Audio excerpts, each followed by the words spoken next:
Are you the type of person that looks for really colourful houseplants, but you don't necessarily want to sit there and faff around with blooms and all of these things? You just want a plant that gives you a bit of interest and a few different shades of colours on one foliage plant. If so, stick around with me and have I got a really interesting review for you.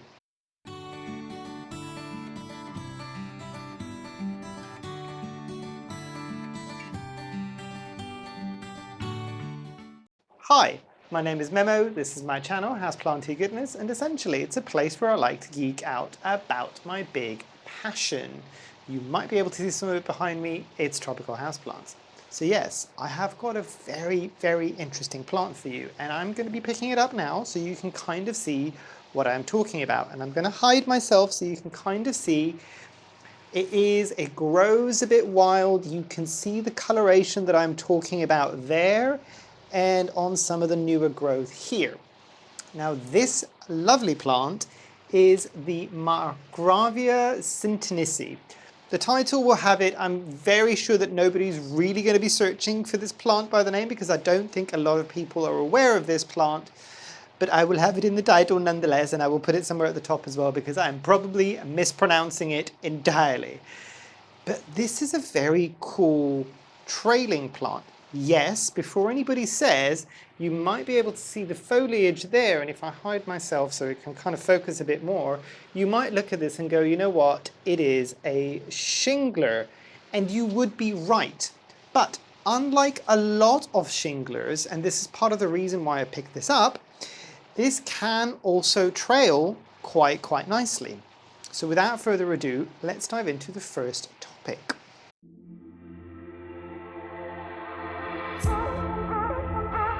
So the background on this plant is quite an interesting one because much like probably most people watching this video, had never actually heard of this plant until I saw one.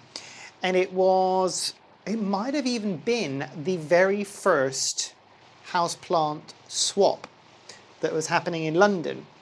And I remember seeing, because the way that those kind of events work is that everybody has their kind of cuttings, their plants, the things that they want to swap about on their table, and everybody can go around and have a look.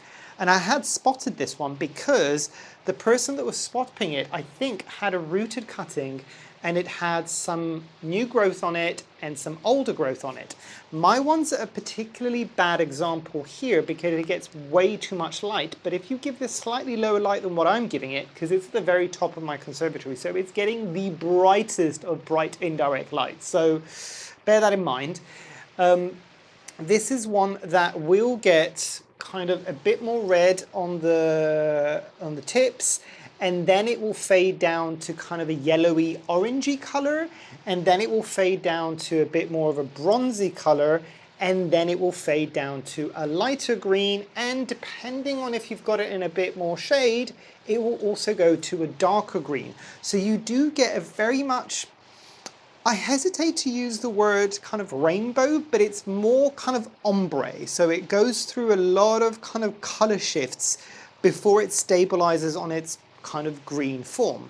And as you can see here, I'm missing that yellow stage, which it did have when I first got it. I would assume the only reason why it doesn't have it, and if you do have this plant, and I'm talking rubbish, do let us all know down below, myself included, is I'm missing that yellow bit because the light is too bright. It goes from that reddish, pinkish color to the bronzy color straight into the light green. It skips that bit of yellowy, orangey color before it gets to that.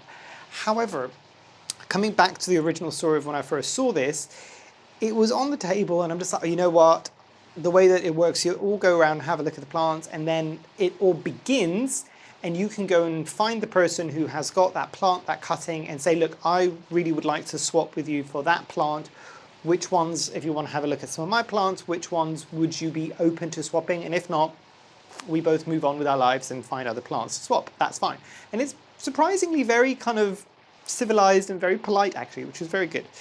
But annoyingly, I got distracted by talking to a whole bunch of other people, and by the point that that individual did kind of come up to me and say, oh, you've got something that I'm really keen on, and I'm just like, oh, you're the one with a really cool plant that I've never seen before and don't know what it is, but I really, really want it. So I went to see if I could pick up the plant, but she didn't have it. I think at that point she had the Paleonia pulchra, and I did swap with the Paleonia pulchra. Unfortunately, that plant did go for quite a few years, but it just wasn't getting the best of light, so it kind of like has gone to the big compost, been in the sky. But that is how I discovered this plant. So when it came up, I had to just snap it up.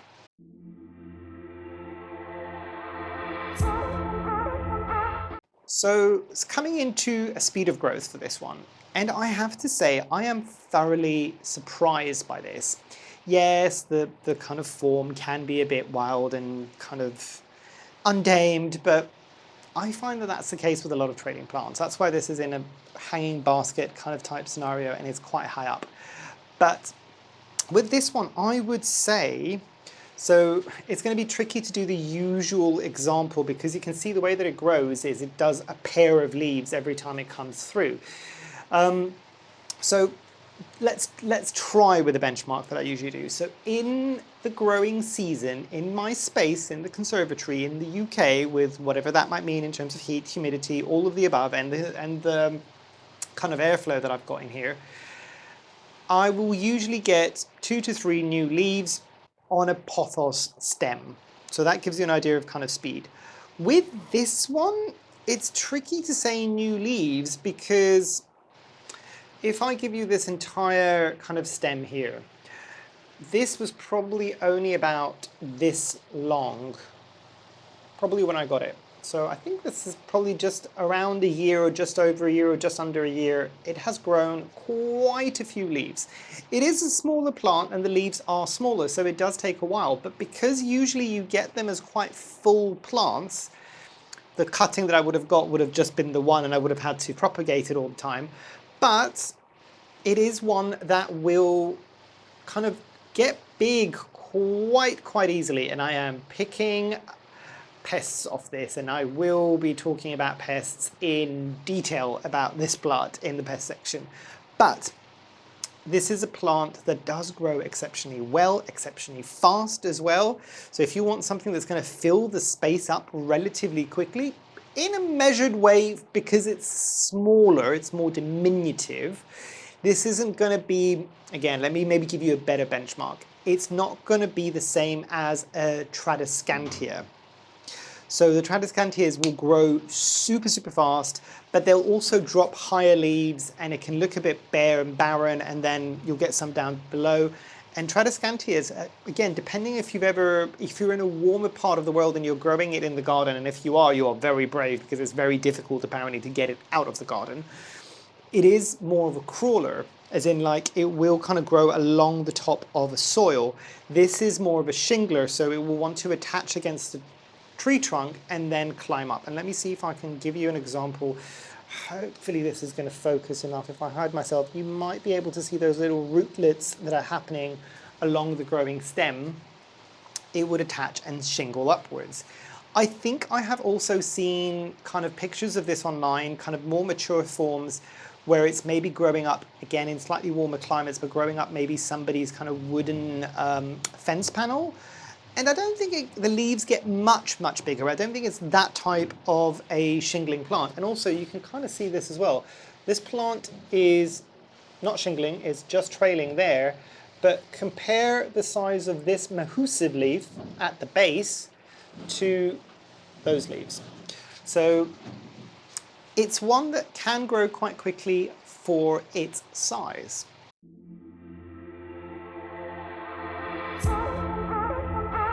Now, ease of propagation with this one, super easy, because I showed you a moment ago those kind of roots, those aerial roots that is using to kind of attach itself to something to shingle up. If you've ever tried to grow a shingler, you know what I mean, and I'm not talking about the medium because that takes a while.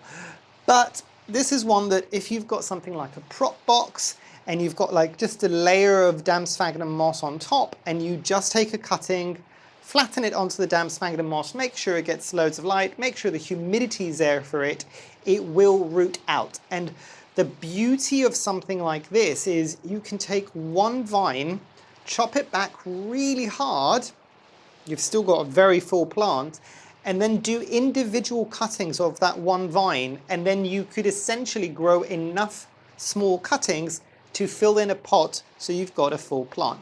This is very similar in the kind of concept to something like a pothos, because if you just take one cutting of a pothos, and it's a long cutting or a short cutting, and you just propagate that one, it looks a bit ridiculous in the pot with just one cutting. This is one that you would want to take one large cutting and chop it into smaller bits and then propagate it, or take multiple smaller cuttings maybe from the tips of everything.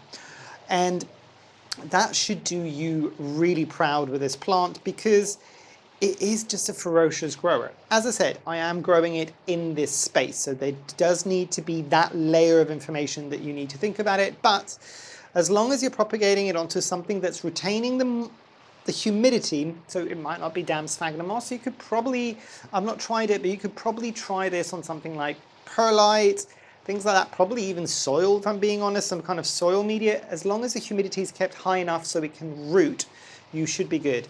I've never propagated this in water. If you have, let me know. I don't think it would necessarily struggle, but if you're doing water, you would have to strip. You need to do a cutting and strip quite a few of the leaves to be able to get enough of like a stem to shove into the water. So there is that, but relatively easy to propagate.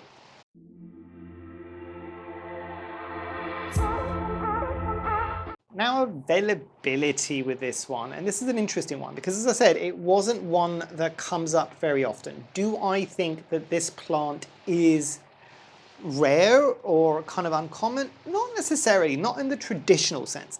I mean this in the sense that probably an awful lot of people, possibly a lot of you watching this now, have never heard of this plant.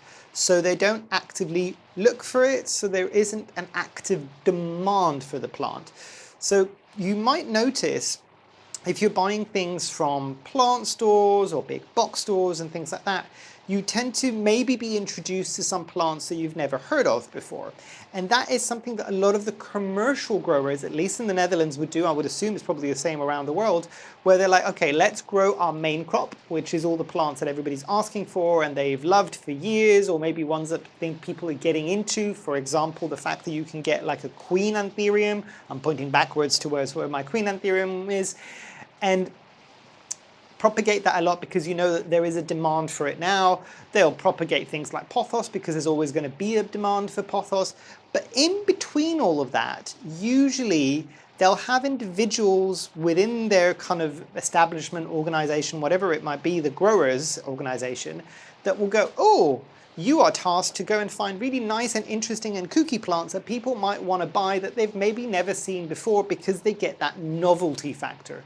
I would imagine this is possibly why this plant came into the market, because it's so unusual in the way that it's a shingler that can still trail happily and doesn't necessarily get smaller, but also because of that color gradation, that ombre effect that I was talking about before, this is something that people will probably be more attracted to. So that's why they might grow this. It might come up in floods in the market, and they've probably done it and maybe bring it out once a year because they know that even though the demand isn't huge and they keep having to reintroduce new people to this plant because they maybe not have heard of it before, but they know that it's a strong enough plant that it will sell if they get it out there, but there's no point of them flooding the market with it because maybe the demand isn't quite so high.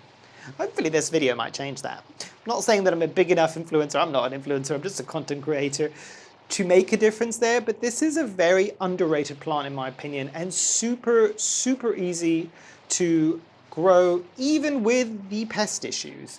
But yeah, in terms of price with this one, I don't think it was massively expensive. I got it from Grow Tropicals. I'll see if I can put the price here. I think it was double digits, but I don't think it was very high double digits. I probably was low at a maximum medium. I don't think so. I think it might have been somewhere around the 12 to 25 Great British pound mark. I might be wrong. The price will kind of tell you more. But yeah, super, super glad when I could find it. So this might not be one that you're going to see all the time, but if you do like the look of it and you find it, my suggestion would be for this one is to pick it up immediately, because you might not find it again for months, or possibly, depending on where you live, even years. Because again, what I explained before with the growers.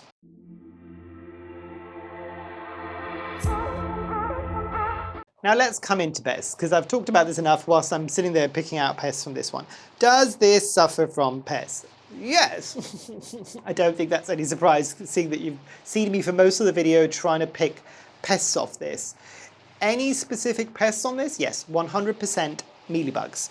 Mealybugs tend to really like this, and much like certain types of Hoyas, there's an awful lot of nooks and crannies for it to hide in. Before you switch off entirely and just go, I don't want to mess with something that's going to be like infested with mealybugs, there's a couple of things I want to add to that. One, it might just be because my space is rife with mealybugs. Anybody that's been here for long enough knows I'm constantly battling them. I'm never winning that battle. I'm just about holding them back before they like take over everything and the conservatory just looks white instead of green. So there might be that. The other thing, and this is highly important, I don't think a lot of people talk about this, I have had situations with this where it's had quite a few mealybugs before I kind of spotted it again and treated it. Has it harmed the plant or even delayed the plant in any way or form? No. One more time, no. It did barely anything to this plant. I'm sure it did cause it some stress, but absolutely nothing. The leaves still keep coming out fine. You still get the coloration. It doesn't seem to harm the plant. It's just me trying to get it off this plant. Less so because I think it's going to decimate the plant, but I also don't ever want to get it to that level where it's just a house for mealybugs. But I also don't want this to be a vector of where mealybugs could then go on to other plants. That's the main reason. But that, to be honest, is the only pest that I have ever seen on this plant. I have never seen, I'm trying to see now, nope, never seen thrips. I'm trying to see if there's any damage that I might have missed. Never seen any thrips, never seen any whitefly, which is interesting considering the coloration of this. Never seen any spider mites either. So there is that to be said. As I said, I don't know if it's just me with the mealybugs. Anybody, if you do watch this and you've got this plant and you've had it for a while and you've dealt with pests on it, do let everybody, and myself included, know, is mealybugs a thing that you've struggled with this one? Or am I just a bit on my own here and people just need to ignore the whinge that I just had now about mealybugs? Because other than that, it's really, really fine. Absolutely fine. And I'll say the way that I treat the mealybugs on this is just by usually just taking it outside in the summer and showering it down by the garden hose, or in the winter I'll take it up into like my shower and spray it down with the shower head. It seems to be the best way to do it whilst getting into all those nooks and crannies without getting it to drop all of these leaves. The other thing I will say about this is that unlike things like the Peperomia prostrata, the string of turtles, that will drop leaves like that. And you know, a lot of the time, some of the trailing plants, if they're looking very delicate, you touch them, you look at them wrong, and they drop all of their leaves. This is robust, robust, absolutely robust. Very, very rare do you get any form of leaf drop, and it's never happened by just touching the plant. So good to keep that in mind.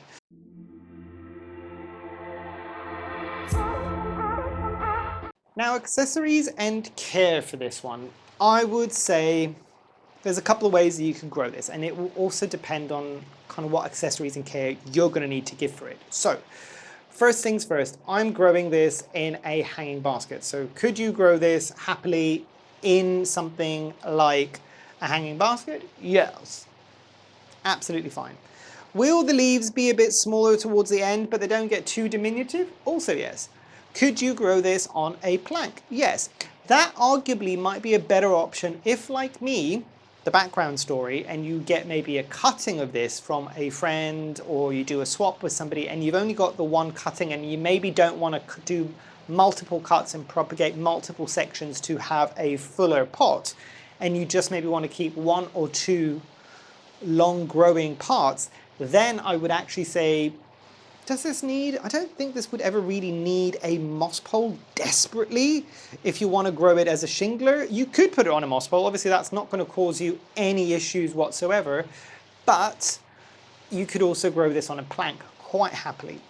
So those are going to be the 2 options. In terms of soil mix with this one, I kept the original soil mix on this, but at the same time, I've also kind of supplemented it around because I moved it into a bigger pot quite quickly. It was very root bound when I first got it.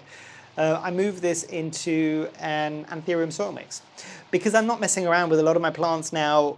Does it mean I water it a bit more frequently? Yes, but I think even in the summer when it's getting beat down with light at the moment, I don't think this gets watered more than once a week, which is saying something because a lot of my other aroid type plants in here, when it's this hot and this humid in the summer, they might be getting watered every 2 or 3 days. This still can go for quite a long time.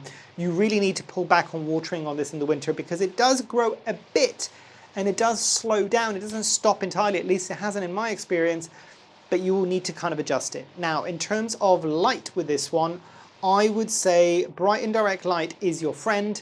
Lower bright indirect light, if that makes sense. So you can put it near a window that will get bright indirect light, but don't put it right up against, for instance, like a net curtain. Pull it back ever so slightly so it's still getting some bright light. It's not quite medium, but it's leaning towards that. Then you might get that yellow section that I'm missing. I don't know, because I've never grown it that way, whether or not the growth rate on the plant would then slow down. So judge it accordingly on your side. You might not want that yellow thing enough, and you might just want to give it bright indirect light and get explosive growth. Do you? In terms of fertilizing, I fertilize this the same exact way that I do with all of my house plants, which is a weak fertilizer solution every time it gets watered, and it seems to be fine. As I said, I've only ever grown it in here because this is the only place that I can actually hang a hanging basket. I've got nowhere else really in the house where I could easily do that without drilling the ceiling, and I don't want to do that. So there is that. So the humidity's always been relatively high in here. I would be curious if anybody's growing this in household conditions. I don't imagine that this would be a plant that would be particularly fussy. The leaves aren't the thickest thing in the world, but they're also not particularly thin, and they are kind of matte leathery. They're not glossy leathery, but they're matte leathery. So I would imagine it would do fine. You might need to water it a bit more frequently, but it would do fine. I'm trying to see now, do I have mealybugs on the actual arms? No, I don't. On the arms of the plant. But yeah, I think that's pretty much it in terms of accessories and care. It's not a particularly fussy plant.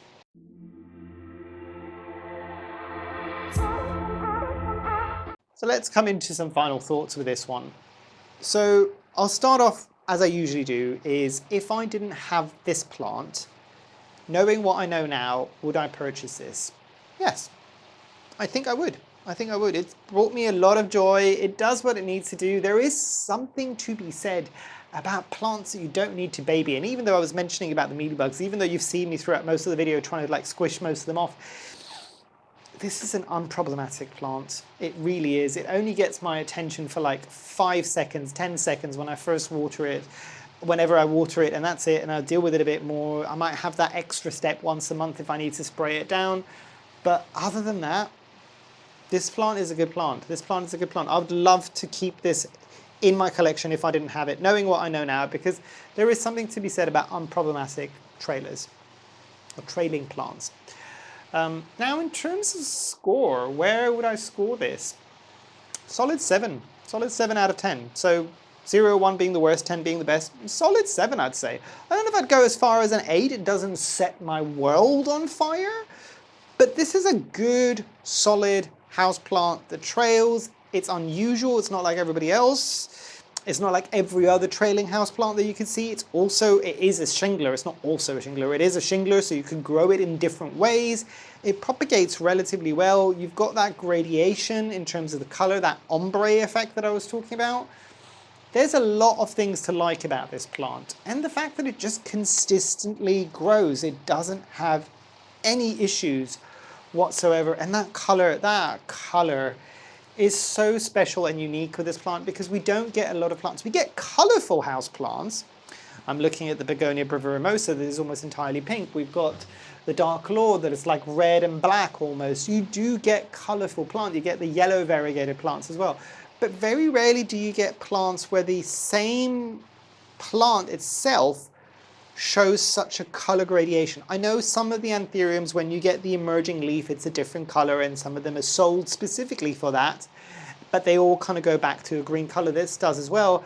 But the difference between those is you have to wait for a new emerging leaf to come out. You're not always going to have an emerging leaf on an anthurium to see that pop of color versus the plain green. This is always growing, and depending on how full your plant is, this is always growing. So the tips of this plant will always have color and it will gradiate into it. I don't think there's an awful lot of houseplants. I'm sure somebody's screaming at their monitor or their screen right now and saying, no, put it down in the comments, I want to know. But yeah, for that reason alone, it gets a really solid score from me. But yeah, what did you think? Have you ever heard of this plant? Do you own this plant? Do let us all know down below. But yeah, my humblest of opinion, if you find this, pick it up. If it ticks your box as well and that's what you're kind of looking for, this is a very, very, very cool plant. But yes, hopefully you've enjoyed. Hopefully I shall see you here soon. And I truly, truly hope that you have a great rest of your day. Thanks. Bye.